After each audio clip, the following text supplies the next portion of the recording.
बार फिर से आप सभी का स्वागत है हमारे इस चैनल जेपी नर्सिंग गाइडर में।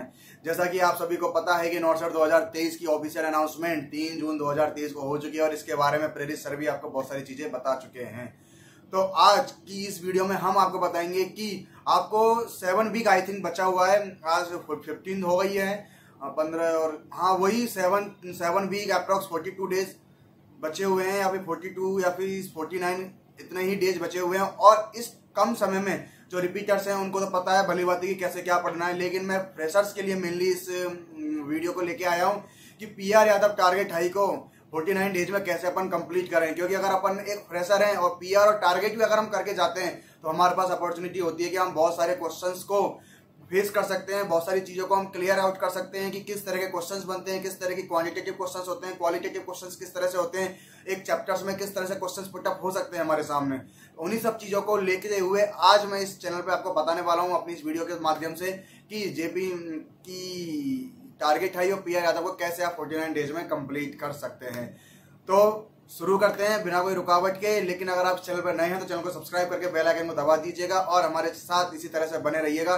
जेपी नर्सिंग गाइडर हर तरह से आपका सहयोग करने को तैयार है। और बाकी अगर आप नए हैं तो टेलीग्राम, व्हाट्सएप, इंस्टाग्राम की लिंक डिस्क्रिप्शन में दी गई है, आप वहां से हमें ज्वाइन कर सकते हैं और अपनी कोई भी क्वेरीज सॉर्ट आउट कर सकते हैं। तो सबसे पहले हम पीआर यादव पर आते हैं। देखो दोस्तों, पीआर यादव है, पीआर यादव में रिसर्च मैनेजमेंट को आप हटा दीजिए, नहीं पढ़नी, रिसर्च मैनेजमेंट के क्वेश्चन वहां से नहीं करने हैं, ठीक है। मेनली जो वहां से क्वेश्चंस करने थे वो सीएचएन क्वेश्चंस वहां से करने हैं। अगर आपको लगता है कि आपने सीएचएन नहीं पढ़ी है, ठीक है, या फिर सीएचएन बहुत सारा आपको लग रहा है वास्ट सिलेबस लग रहा है और आपने नहीं पढ़ी है सीएचएन और आपको लगता है कि सीएचएन से क्वेश्चन बहुत अच्छे आ सकते हैं, तो पीआर यादव की जो सीएचएन क्वेश्चन है वो आपको सारे के सारे करने हैं। अब वो कैसे करने हैं? आप एक दिन लेके बैठोगे सीएचएन क्वेश्चन, आपको 1 से 1.5 दिन में सीएचएन के सारे क्वेश्चन हो जाएंगे, क्योंकि मिनिमम से मिनिमम 300-400 क्वेश्चन है सीएचएन के, ठीक है। सीएचएन क्वेश्चन वहां से हो गए आपके।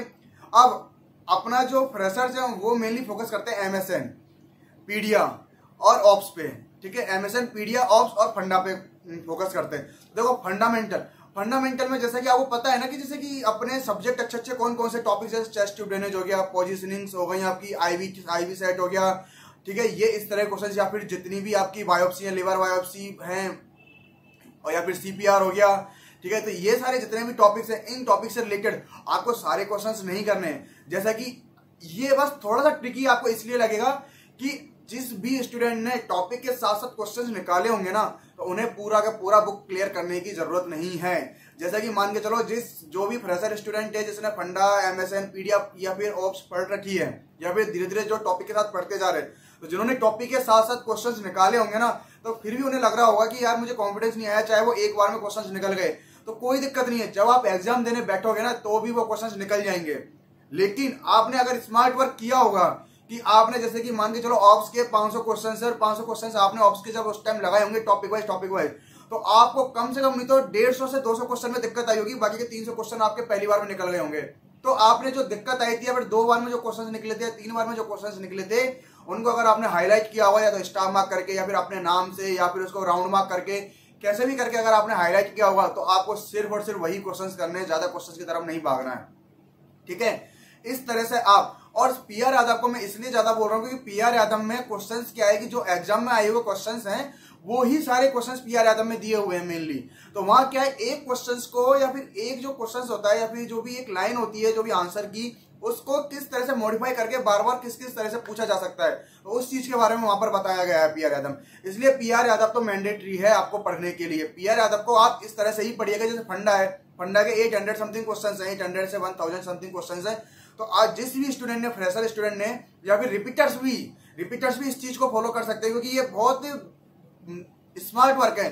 जब भी आपने टॉपिक के साथ क्वेश्चंस लगाए होंगे तो वो अब तो आपके पास एक वर्क में एक जो अच्छे क्वेश्चंस है उनका सेटअप क्रिएट हो चुका होगा कि यार ये क्वेश्चन मुझसे नहीं आए थे, मैंने यहाँ राउंड मार्क किए थे उस वक्त, या फिर मैंने यहाँ स्टार मार्क किए थे, या फिर मैंने अपने नाम से इसको हाईलाइट किया था। तो ये 3 तरह की चीजें होती है। वहां पर आप क्या करोगे कि वो उठाई पीआर यादव पहले पेज से। अब देखो, ज्यादा आप थ्योरी पे ज्यादा वर्क नहीं करोगे, क्योंकि जितना ज्यादा आप थ्योरी पे वर्क करोगे आप न्यूमेरिकल क्या कहते हैं एमसीक्यूज नहीं कर पाओगे। और मेनली जो एग्जाम को क्लियर करने का मेन फंडा, क्योंकि मेरे पास बहुत सारे स्टूडेंट ने बोला है कि सर हमारा सिलेक्शन इसलिए नहीं हुआ क्योंकि आप इतना बोलते थे कि एमसीक्यू करो, और हम सिर्फ और सिर्फ क्या कहते हैं, थ्योरी पे लगे रहते थे कि हमें लगता था कि थ्योरी अच्छे से कर लें, लेकिन नहीं, मैं आज भी कह रहा हूँ थ्योरी अगर आप 2 घंटे के लिए दे रहे हो तो एमसीक्यू आप 3 घंटे के लिए दो, क्योंकि एमसीक्यू जितने आप निकालोगे उतना ही आपका बेस क्लियर होगा, आपको पता लगेगा कि मुझे कौन सा टॉपिक पढ़ना है और किस टॉपिक से ज्यादा क्वेश्चन पुटअप हो रहे हैं। ठीक है, तो थ्योरी पे बहुत ज्यादा वर्क नहीं करना है, थ्योरी सुपरफिशियल आप पढ़ते चलो, थ्योरी सिर्फ अभी वो पढ़नी है जहां पे आपको डाउट लग रहा है। ठीक है, और आपने जो स्टार मार्क किए हैं, हाईलाइटेड किए हैं ना, वो सारे क्वेश्चंस निकालने हैं। आप पूरी पीआर आदब देखोगे तो मुश्किल से मुश्किल 500 से 1000 क्वेश्चंस निकलेंगे, और 1000 क्वेश्चंस है ना 2 दिन में इंसान आराम से कर सकता है, अगर 2 दिन सिर्फ एमसीक्यू लेके बैठे। इस तरह से आप पीआर आदब को कंप्लीट कर सकते हैं। और अगर आप चाहते हो पूरी पीआर आदब करना तो पूरी पीआर आदब भी आप कर सकते हो एक एक क्वेश्चन के साथ। कैसे, आप मान के चलो कोई भी एक आप सब्जेक्ट के हिसाब से ना डेज डिवाइड कर लो कि पहला आज का दिन मेरा ऑप्स का है, ऑप्स की मैं थ्योरी भी एक दिन में ऑप्स की थ्योरी कंप्लीट करूंगा और एक दिन में मैं एमसीक्यू कवर अप करूंगा। आपका आराम से हो जाएगा, क्योंकि ऑप्स के लिए मैं एक दिन बहुत ज्यादा बता रहा हूँ। बहुत अगर जिसने बहुत अच्छे से पढ़ा होगा ना, एक बार में ही पढ़ा होगा, तो ऑप्स एक, चलो जो फ्रेशर है वो 2 दिन भी लेंगे ना तो भी कोई दिक्कत नहीं। अपने पास 8 सब्जेक्ट, एक तरह से एमएसएन के देखो 9 टॉपिक्स हैं, और उसके अलावा अपने पास 5 सब्जेक्ट बचती हैं। 5 सब्जेक्ट को आप 3-3 दिन दोगे 15, और 8 जो टॉपिक है, 8 को टॉपिक को जैसे सर्कुलेटरी है उसको 2 दिन दे दिया, रीनल को 2 दिन दिया, उनको भी आप 2 दिन दोगे, 16, 31 दिन होते हैं। 31 दिन में आप अपनी थ्योरी बहुत अच्छे से कर सकते हो, और उसके साथ साथ आप मान के चलो 31 दिन, अब उसमें एक एक दिन, जैसे कि मान के चलो एमएसएन है, एमएसएन के एमसीक्यू बहुत ज्यादा नहीं होंगे, 200-250 क्वेश्चन होंगे, आप इनको एक दिन में लगा सकते हो। यानी कि 8 चैप्टर है, 8 चैप्टर के 8 दिन एमसीक्यूज के लिए हो गए कंप्लीट। आप टारगेट और पीडीएफ वो क्या पीआर दोनों ही ले लो, टारगेट और पीआर दोनों ही ले लो, बहुत ज्यादा क्वेश्चन नहीं है। ठीक है, एक दिन आपने उनके लिए दे दिया, 8 दिन इस चीज के लिए हो गए। और जैसे कि साइकिट्रिक है, आप एक दिन उसके लिए ले लिए, तो मुश्किल से मुश्किल आप 15 दिन में सारे एमसीक्यू निकाल दोगे। पीआर और टारगेट है क्या दोस्तों, बस आपके अंदर डिटर्मिनेशन होना चाहिए। आप एक भी दिन को वेस्ट मत करो। और मैं ये नहीं कहता कि आप 10-10 घंटे पढ़ो यार, 8 घंटे 7-8 घंटे सफिशिएंट है, मोर देन सफिशिएंट है। उसके बाद तुम कुछ भी करो, आज 7 से 8 घंटे 7 to 8 hours more than sufficient. तो आप इस तरह से आप पीआर आदब को कंप्लीट कर सकते हो। सेम टू सेम आपको यही अप्लाई टारगेट टाइम में करना है, कि या तो आप स्मार्ट वर्क आपने स्टार्टिंग में किया होगा तो आप वही, आपने जो स्टार मार्क या फिर हाईलाइटेड क्वेश्चंस किए होंगे, सिर्फ आपको वही क्वेश्चंस करने हैं। लेकिन अगर आपको लगता है कि हम उस टाइम स्मार्ट वर्क करना भूल गए थे, अब हमें पूरी पीआर आदब निकालनी है, तो पूरी पीआर आदब वो टारगेट आई निकालनी है। जैसा मैंने बताया आप इस तरह से करिए। आप ये मत देखिए इतनी मोटी बुक है, आप टॉपिक उठाइए, टॉपिक के हिसाब से क्वेश्चन निकालते जाइए, आपको पता नहीं लगेगा कब टारगेट आई हो गई और कब पीआर आदब हो गई। और जब लास्ट डे आप एग्जाम देने जाओगे, आपको लगेगा कि यार आप बहुत ज्यादा कॉन्फिडेंट हैं और बहुत जल्दी आप किसी न किसी एम्स में, किसी न किसी सेंट्रल गवर्नमेंट हॉस्पिटल में अपनी सीट लेके बैठे होंगे। तो दोस्तों आज की इस वीडियो में इतना ही। बाकी की जो भी प्रॉब्लम्स है कि टेस्ट सीरीज हमें लास्ट टाइम में ज्वाइन करनी चाहिए नहीं करनी चाहिए, नेक्स्ट वीडियो में मैं इसके साथ आपके साथ जरूर मिलूंगा। तो आज की वीडियो में इतना ही, धन्यवाद दोस्तों।